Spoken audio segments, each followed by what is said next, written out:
바로 이틀 전이죠. 2주 동안 아주 흥미롭게 진행됐던 파리올림픽이 막을 내렸습니다.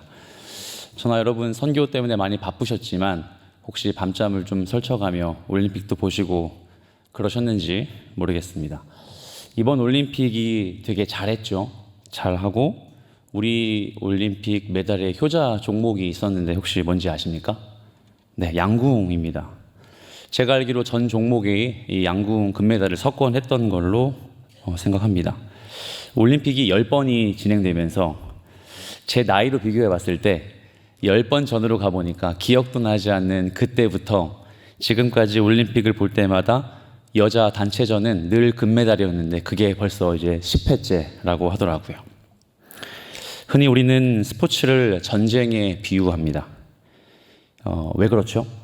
그 이유는 스포츠도 전쟁처럼 목숨 걸고 준비하기 때문이죠. 그 이유도 스포츠가 전쟁처럼 오랜 시간을 싸워도 지치면 안 되는 체력이 필요하고 오랜 시간 싸워도 시험에 들지 않고 무기력하면 안 되는 정신력이 필요하기 때문입니다. 그리고 스포츠가 전쟁으로 비유하는 또 하나의 가장 중요한 이유가 뭐죠? 승리해야 하기 때문입니다. 우리는 이번에도 양궁 대표팀을 보면서 그리고 그 선수들을 뒤에서 묵묵히 후원하는 협회나 그 대기업들을 보면서 저나 여러분이나 비슷한 생각을 했습니다.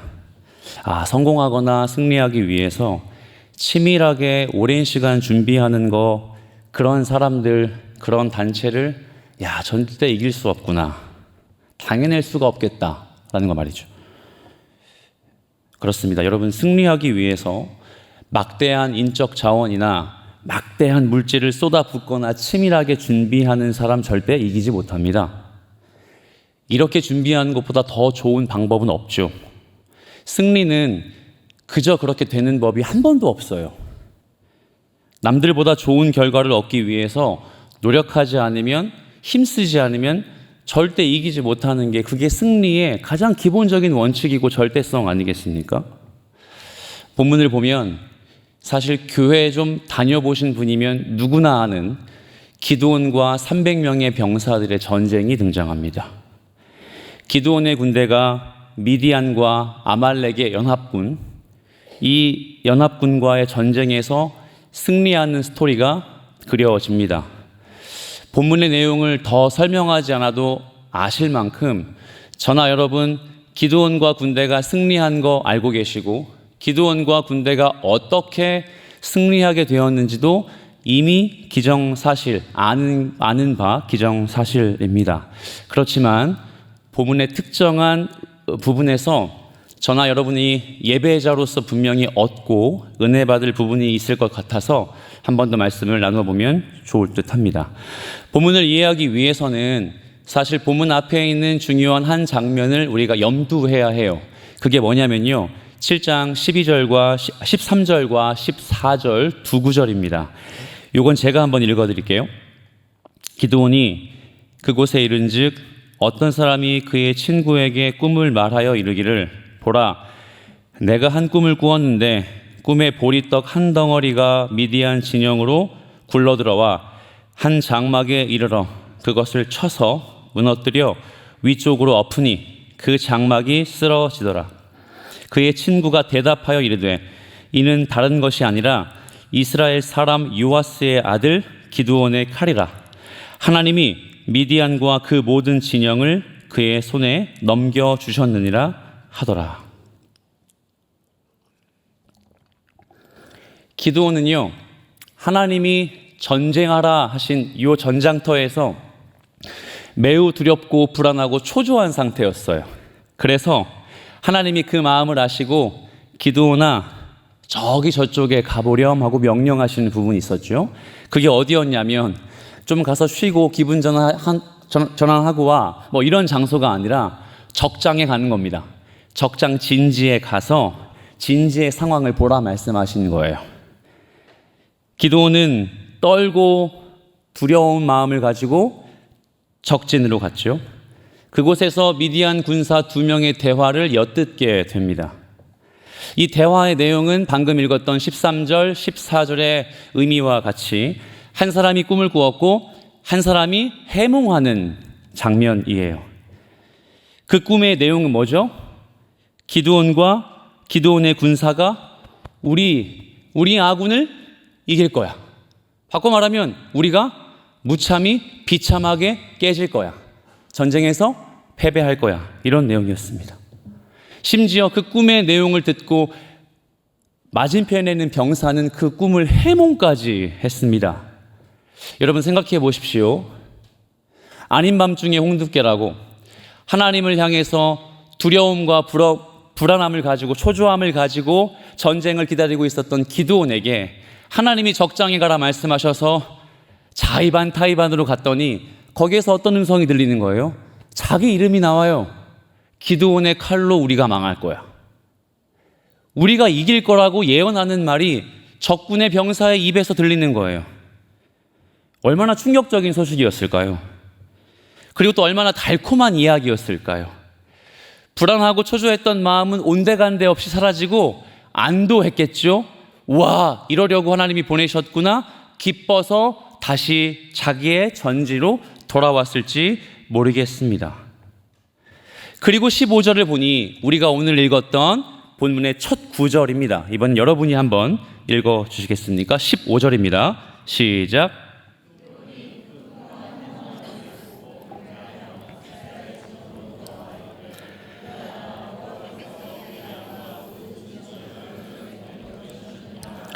아멘. 그 말을 들은 기드온은 즉각 하나님께 경배했습니다. 그가 이 충격적이고 기쁘고 감격적인 소식을 들은 후에 가장 먼저 취한 행동은 하나님을 향해 경배하는 것이었습니다. 그리고 곧장 들어와 자신의 병사들에게 요청합니다. 여러분, 일어나십시오. 일어나라 라고 요청합니다. 여러분 생각해 볼까요? 여기에 이 소식을 들은 기드온이 취한 첫 번째 행동, 경배하다. 어떤 의미겠습니까? 어떤 주해와 해석이 필요하겠습니까? 이건 뭘까요? 당장 예배한 거죠. 당장 기뻐 하나님을 찬양했을 거죠. 하나님을 향해 온갖 경배를 다 드렸다고 봐도 과언이 아닐 겁니다. 그리고 돌아와 자신의 병사들에게 이야기합니다. 여러분 당장 일어나서 제가 경배했던 것처럼, 제가 기뻐서 이제 전쟁을 치를 만한 태세가 된 것처럼 여러분도 하십시오 라고 했으리 맞습니다. 예배하는 기드온을 보면서 야, 이거 잘못됐다 할 수는 없을 거예요. 그리고 돌아와서 자고 있는 이 병사들을 깨워 전쟁을 치러야 됩니다. 독촉하는 지도자의 모습도 욕할 건 못 돼요. 그런데 이 사실을 듣고 경배하는 기드온, 돌아와 병사들을 일어나라 외치는 기드온의 맥락을 보면 오늘 본문의 사건을 쭉 길게 느려뜨려 봤을 때 분명 문제가 있습니다. 왜 그럴까요? 7장 9절 조금 더 앞에 보면 이렇게 나와 있습니다. 그 밤에 여호와께서 기드온에게 이르시되 일어나 진영으로 내려가라. 내가 그것을 내 손에 넘겨 주었느니라. 14절의 후반부를 보면 자막이 없겠지만 제가 한번 읽어드릴게요. 하나님이 미디안과 그 모든 진영을 그의 손에 넘겨주셨느니라 하더라. 사랑하는 여러분, 기드온이 지금 하는 행동은 경배하는 것 자체가 잘못된 건 아니지만 분명히 그는 적진에서 미디안 군사의 꿈 이야기를 듣기 전에, 불안하고 초조한 마음을 갖기 전에 경배할 수 있었습니다. 그리고 이미 하나님을 시험하고 하나님께 요청한 충분한 증거와 말씀을 받고 순종할 수도 있었습니다. 하나님의 음성을 통해 불안함과 나약함으로 가득 찬 자기 자신을 진작에 발견할 수 있었습니다. 더 철저하게 낮아져서 맡겨진 사명을 감당하겠노라. 하지만 주님, 제가 할 수 없고 하나님이 명하시면 할 수 있겠습니다라고 경배할 수 있었단 말이에요. 하지만 본문은 한 가지 사실을 우리에게 가르쳐주며 강조합니다. 그런 하나님의 음성보다 미디안 군사의 입에서 나온 말을 들은 후 기드온이 그 마음을 뺏겼다. 하나님의 말씀에 순종하고 경배한 것보다 눈앞에 벌어지는 역전의 상황, 눈앞에 벌어지는 환경의 변화 덕택에 그는 경배했다. 적어도 기드온을 엎드려 경배하게 만들고 기드온을 움직이게 해서 병사들을 깨울 수 있는 동력은 하나님의 선명한 음성은 아니었던 거예요. 말씀의 증거는 아니었다고 우리에게 가르쳐주고 있는 것이죠. 사랑하는 3일의 성도 여러분, 저나 여러분, 이 지점에서 우리는 말씀의 교훈을 분명하게 얻어갈 수 있습니다. 우리가 예배하는 이유, 우리가 경배하는 이유, 우리가 주님을 향해 찬양하고 영광 돌리는 목적, 하나님과 하나님의 말씀인지, 하나님이 나에게 해주신 일 덕택인지, 하나님께서 하신 내 삶의 변화와 환경의 변화인지, 저나 여러분은 이 말씀 앞에 진지하게 고민해 볼 필요성이 있다고 생각합니다. 여러분은 이렇게 예배드리고 계십니까?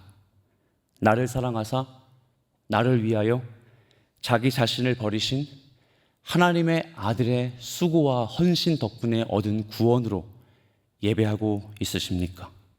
아니면 내 삶에 이런저런 행복한 일들, 안 될 것만 같았는데 좋게 바뀌어서 환경과 상황이 좀 나아진 일들, 누가 봐도 실패할 것 같았지만 하나님이 나를 사랑하셔서 성공의 길로 이끄신 내 경험들, 그 경험이 혹 여러분을 예배하게 만들진 않습니까?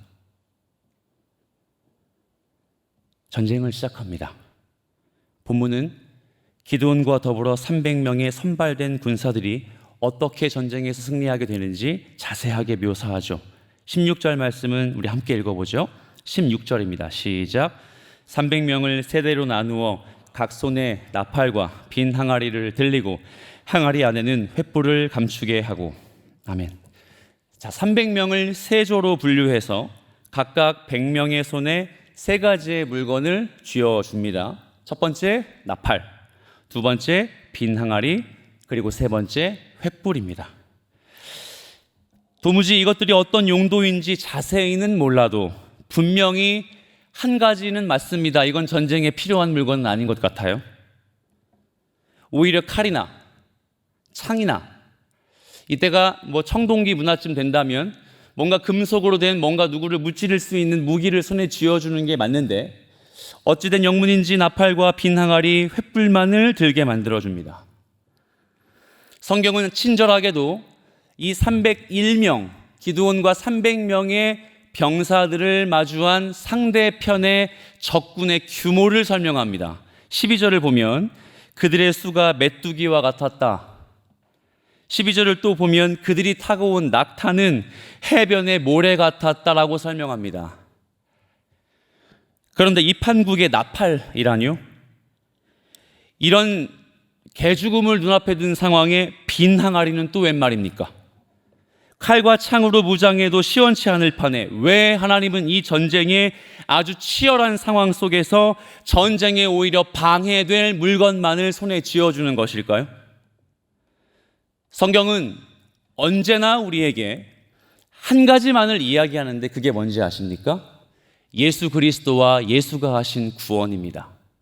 그렇다면 이 사사기 말씀도 저와 여러분에겐 어떻게 이 본문 속에 구원과 예수 그리스도가 우리에게 하신 은혜가 드러나는지를 속속히 찾을 필요가 있겠죠. 그렇다면 그런 관점의 구속사적 관점으로 성경을 본다면, 그러면 이 물건들이 도통 무슨 의미인지 모르겠다가도 하나님이 이 300명의 병사와 기드온에게 무언가 구원에 대해서 분명히 하실 말씀이 있구나, 이 구원과 하나님의 계획에 대해 깨닫게 만드시려고 하시나 보구나 라고 할 수 있겠죠. 첫 번째, 횃불입니다. 횃불은 오늘 본문 사사기에 바로 앞에 한 번 나오는데 그게 어딘지 아세요? 창세기 15장 말씀입니다. 이 횃불이란 단어는 히브리어 라피드라는 단어를 사용하고 있는데, 이 라피드라는 단어가 창세기 15장에 한 번 사용되고 이 사사기 말씀 뒤로 계속 나옵니다. 그러면 한번 앞으로 가서 창세기 15장에 이 라피드가 어떤 상황에서 사용되었는지를 한번 보죠. 창세기 15장 17절, 해가 져서 어두울 때에 연기가 나는 화로가 보이며 타는 횃불이 쪼갠 고기 사이로 지나가더라. 여러분, 쪼갠 고기 사이로 횃불이 지나갔습니다. 한 번쯤 들어보셨을 만한 상황이지만 한 번 더 기억해 보죠. 고대의 사람들은 주로 계약이나 중요한 약속을 할 때 이런 방식의, 이런 상황의 계약 형식을 취했습니다. 여러분, 혹시 전세 계약이나 집 매매 계약 혹은 자동차를 사기 위해 딜러와 계약서를 써보신 적 있습니까? 목회자들은 이사가 참 잦기 때문에 저도 부동산을 한 7번은 간 것 같아요. 부동산에서 계약서를 쓰면 처음엔 참 어려웠어요.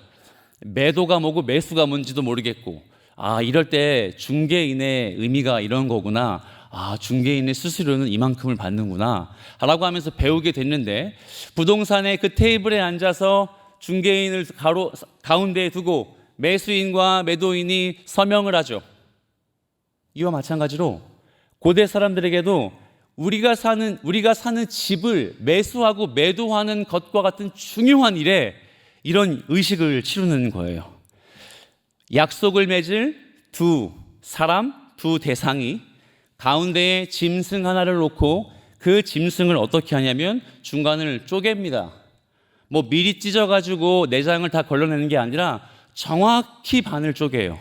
그리고 반을 쪼갠 다음에 갑과 을이 한 번씩 지나가며 네, 제가 이 약속, 이 계약을 지킬게요 라고 서약하고 서명하는 거죠. 그렇다면 성경의 의미를 자세히는 몰라도 갑과 을이 왜 이 짐승 사이를 지나가냐? 하나죠. 이 약속 지키지 않으면 나도 이 짐승처럼, 이 재물처럼 목숨을 담보로 내놓을 수 있습니다. 목숨을 지키면서까지 이 약속을 보증하겠습니다. 꼭 염두하고 지켜내겠습니다. 창세기 15장 말씀을 보면 이 고대 사회의 계약의 형식에 의하면 하나님과 아브라함이 약속을 맺는데 아브라함은 지나간 적이 없어요. 그리고 하나님은 역시 지나간 적이 없고 웬 라피드, 횃불만 지나갑니다. 한 번, 두 번. 뭘 의미할까요? 횃불은 하나님의 임재를 상징하는 것이죠. 하나님께서 직접 이 계약의 갑의 역할, 을의 역할을 모두 하겠다. 이 계약을 시작하신 것도 하나님이고 이 계약을 지키고자 애쓰는 것도 하나님이고 이 계약을 어떻게 해요? 마지막까지 종료한 것도 하나님이다. 여러분, 그러면 아브라함의 역할은 뭐죠? 순종. 하나님이, 전 이렇게 단어를 바꿔 말하고 싶어요. 하나님이 하시는 걸 두 손 놓고 구경하는 거예요. 하나님이 약속을 지키기 위해 고군분투하시며 열심을 내는 걸 보는 거죠. 다시 본문으로 와봅니다. 본문의 기드온과 군대가 그 횃불을 들었습니다. 그리고 횃불이 꺼지지 않도록 항아리에 담았습니다. 그렇다면 이 말은 하나님께서 이 전쟁을 통해서 구원의 약속, 구원의 언약을 꼭 성취하시겠다는 걸 항아리 속에 보관하는 거예요. 항아리 속에 들어간 횃불은 꺼졌을까요? 여전히 보존되고 있을까요? 후자죠. 이 횃불은 꺼지지 않고 항아리 속에 있어서 그 횃불이 언젠가는 밖으로 나와 그 구원의 성취가 있을 때까지 기다리게 되는 거예요. 첫 번째, 횃불은 하나님의 임재를 상징합니다. 그리고 20절, 여러분이 한번 읽어주시겠습니까? 20절입니다. 시작.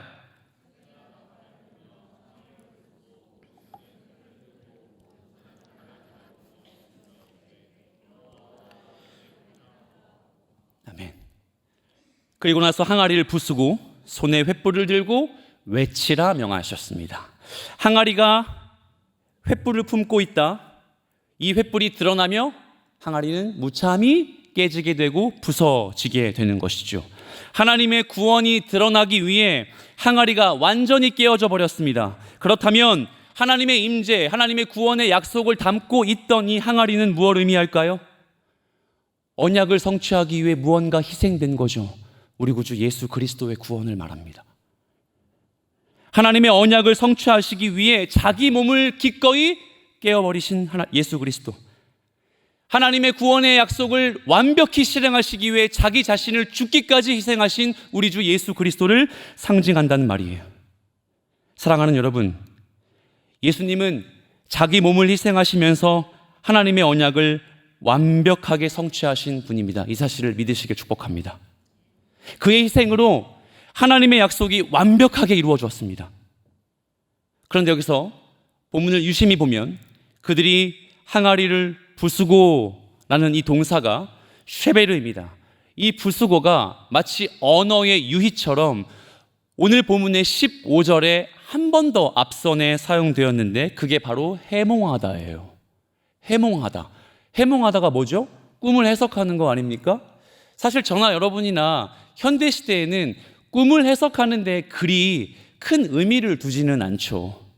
간밤에 좋은 꿈을 꾸면 로또를 산다고 그 꿈이 맞을 리 있겠습니까? 물론 맞기도 하겠지만 우리에게는 이 해몽의 의미가 그리 중요한 시대는 아니지만 이땐 달랐어요. 이때 해몽의 의미는 부숴버리다예요. 뭐를요? 꿈을 부수고 현실이 된다는 뜻이에요. 제가 이 말씀을 준비하면서 정말 하나님이 이 사사기 말씀을 통해 기드온에게 나타나시는 그 구원의 역사가 엄청나다. 미디안 두 병사의 꿈 이야기가 현실이 되기 위해 그 꿈이 산산조각나 그 현실이 기드온의 눈앞에 오게 되었습니다. 꿈이 깨지고 현실이 되는 것, 그게 바로 곧 미디안을 물리치고 이스라엘 백성들을 구원하게 하실 기드온의 하나님, 300의 병사들의 하나님의 의미를 담고 있다는 것이죠. 그들이 항아리를 깨트리고 그 속의 횃불을 환히 밝히 드러냈을 때, 그리고 그 수십만의 적군이 그 횃불을 보며 이 전쟁의 당락이 결정됨을 깨닫게 될 때, 사랑하는 여러분, 이미 전쟁은 끝이 났습니다. 이미 전쟁의 승패는 다 지나가 버렸습니다. 왜요? 하나님은 이미 기드온과 300명의 용사, 이 병사들에게 전쟁의 승패가 결정된 전장으로 보내셨기 때문이에요. 그러니까 여러분, 기드온은요 이미 승리가 확답된 전쟁을 시작한 거예요. 300명의 병사들은요 물을 어떻게 떠먹는지, 무서워서 도망가서 집으로 가는지의 의미와 관계없이 이미 이 전쟁에서 승리한 걸 답보로 여기고 이 전쟁에 참여하게 됐단 말입니다. 저는 이 시점에 우리가 한 번쯤은 질문해야 된다고 생각해요. 하나님, 그러면 기드온과 이 병사들은 왜 이 전쟁에 참여하는 거죠? 하나님이 그냥 다 하시면 되잖아요.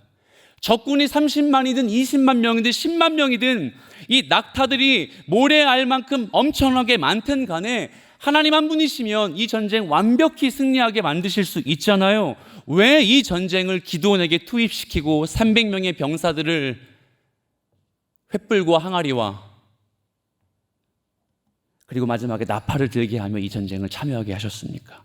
여러분에게 질문하고 싶습니다. 왜 기드온과 300명의 병사들은 이 전쟁에 참여해야 했을까요? 기드온의 마음고생, 여러분 공감되십니까?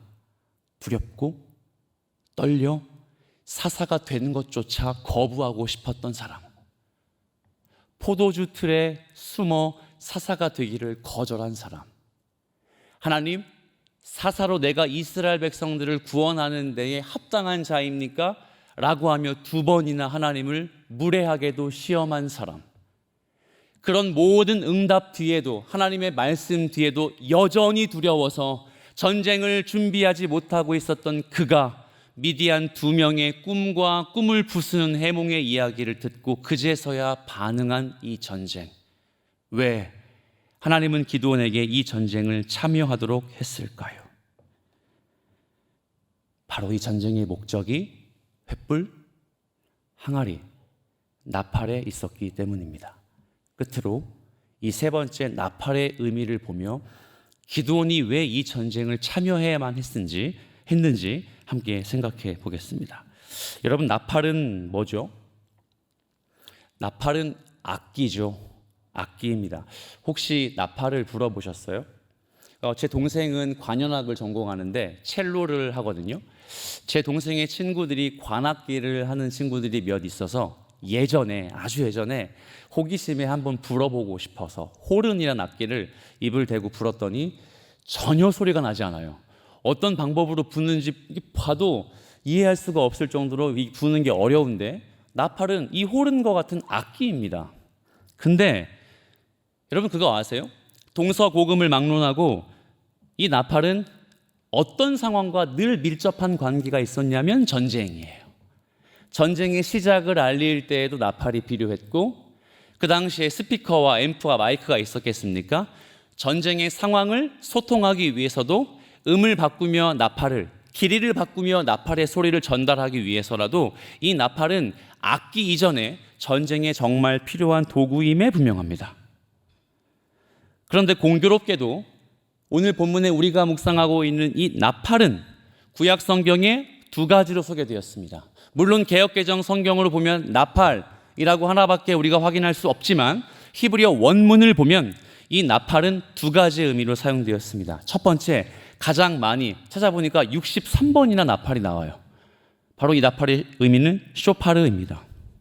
이 쇼파르란 단어가 구약 성경에 뿔나팔이라고 번역되어 있어요. 혹은 양각 나팔이라고 부르기도 합니다. 뿔나팔이라고 하는 양각 나팔이라고 하는 이 쇼파르가 오늘 본문의 사사기 7장에 등장했습니다. 쇼파르가 등장했습니다. 근데 여러분, 이 뿔나팔이 좀 맞지 않아요. 왜냐하면 이 뿔나팔은 전시 상황에 쓰는 나팔이 아니기 때문이에요. 전쟁에 쓰는 나팔은 두 번째 제가 설명해 드린 쇼파르가 아닌 하초체라라는 나팔입니다. 근데 본문을 보면 하초체라가 아니라 쇼파르가 줄곧 사용되고 있다는 거예요. 왜 그럴까요? 성경 본문을 한번 제가 찾아보면 좋을 텐데요. 시간이 없어서 좀 넘어가겠는데 여호수아 6장 말씀을 보면 역시 우리가 잘 아는 전쟁의 말씀이 하나 나오는데 뭔지 아세요? 여리고성 전투입니다. 여호수아의 군대가 여리고성 전투를 하는 장면이 나오는데, 이때 애굽을 떠난 이스라엘 백성들이 요단강을 건너고 가나안의 철옹성과 같은 첫 번째 성이었던 여리고와 전쟁을 하죠. 이때 이들이 마지막 날에 성벽을 쭉 돌고 나팔을 불고 큰 소리로 외치니까 어떤 일이 벌어져요? 말도 안 되게 성의 장벽이 무너져요. 성벽이 무너지는 일이 벌어지죠. 이때 쓴 나팔이 쇼파르입니다. 그렇다면 여리고의 전쟁도 전쟁인데 하초체라가 사용되지 않았고 쇼파르가 사용된 거예요. 오늘 본문에 보니 기드온의 전쟁에도 하초체라가 사용되지 않고 쇼파르가 사용되었습니다. 그렇다면 이 쇼파르의 주된 목적이나 방식, 이 수단은 어디에 있느냐? 하나님과의 관계예요. 이 쇼파르를 사용했던 사람들이 제사장이었기 때문이죠. 여리고 전투의 맨 앞선에 서서 나팔을 불었던 사람들이 바로 제사장들이었습니다. 하나님과의 관계를 점검하기 위한 나팔, 그래서 이 양각 나팔, 뿔 나팔을 바꿔 말하면 평강의 나팔, 평화의 나팔이라고 부릅니다. 기드온과 300명의 병사들이 이 쇼파르를 들고 불었습니다. 항아리를 깨트리고 횃불을 치켜 세워 하나님의 임재를 경험했습니다. 그렇다면 하초체라가 사용되지 않고 쇼파르, 이 나팔을 300명의 군사들이 불 수밖에 없었던 명확한 이유는 뭐냐? 이 전쟁은 승패가 중요한 것이 아니라 이 전쟁을 통해 기드온과 하나님의 관계, 기드온을 앞서 세우신 이스라엘과 하나님의 관계를 이 항아리와 횃불과 나팔을 통해 점검하시기 위해서예요. 14절 말씀을 보면 그의 친구가 대답하여 이르되 이는 다른 것이 아니라 이스라엘 사람 요아스의 아들 기드온의 칼이라. 하나님이 미디안과 그 모든 진영을 그의 손에 넘겨주셨느니라 하더라. 미디안 백성들이 두려워했던 건 분명 14절에 증거하고 있습니다. 기드온과 기드온의 칼이었어요. 우리가 본문을 보면 알 수 있지만 밑에서 기드온은 한 번도 칼을 뺀 적이 없어요. 기드온은 칼을 휘둘러서 사람을 죽인 적이 없습니다. 오히려 서로 자기 아군들끼리 칼부림이나 모두 전사했다고 이야기할 뿐입니다. 그렇다면 더 자명해지지 않습니까? 사랑하는 여러분, 기드온이 이 300명의 말도 안 되는 남정네들과 전쟁을 시작한 목적과 이유는 승리가 아니에요. 이 과정을 통해 하나님과 나와의 관계를 평강, 샬롬으로 규정할 수 있는지를 보기 위해서라는 거예요. 말씀을 정리하겠습니다. 기드온의 철저한 순종, 기드온의 내려놓음, 기드온의 철저한 자기 부인의 결정. 항아리와 횃불과 나팔은 하나님이 그에게 이 사실을 명령하기 위해 주신 말도 안 되는 전쟁의 도구였습니다. 이제 예배의 자리를 마치고 일상으로 나가야 할 사랑하는 성도 여러분, 우리의 삶에, 우리의 일상에 하나님은 여전히 동일한 음성으로 말씀하십니다. 전쟁에서 승리하기 위한 비결은 나보다 앞서 길을 행하시는 하나님의 철저한 주도의 원칙, 나의 욕심, 나의 실력, 나의 심지어 엄청난 열정까지도 아무 의미가 없고 오로지 이미 승패를 결정하시며 이 상황에 나를 몰아넣으시는 목적과 방향은 어디에 있다?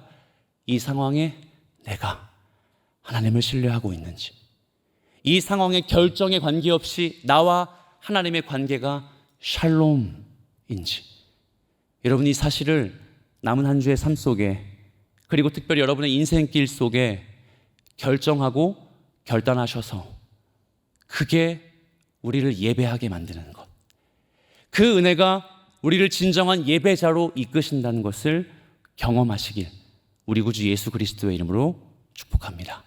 아멘. 다 같이 말씀을 기억하며 우리 함께 지근하게 기도하며 자유롭게 패할 텐데요. 두 가지의 기도의 제목을 드리겠습니다.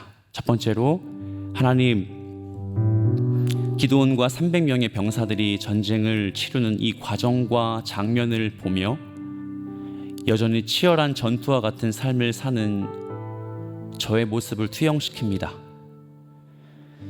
내 뜻대로 결정하는 것이 아무것도 없고 결정한다 한들 내 마음대로 되는 일이 하나 없는 이 시점의 인생길 위에 주님, 저에게 원하시는 것이 무엇입니까?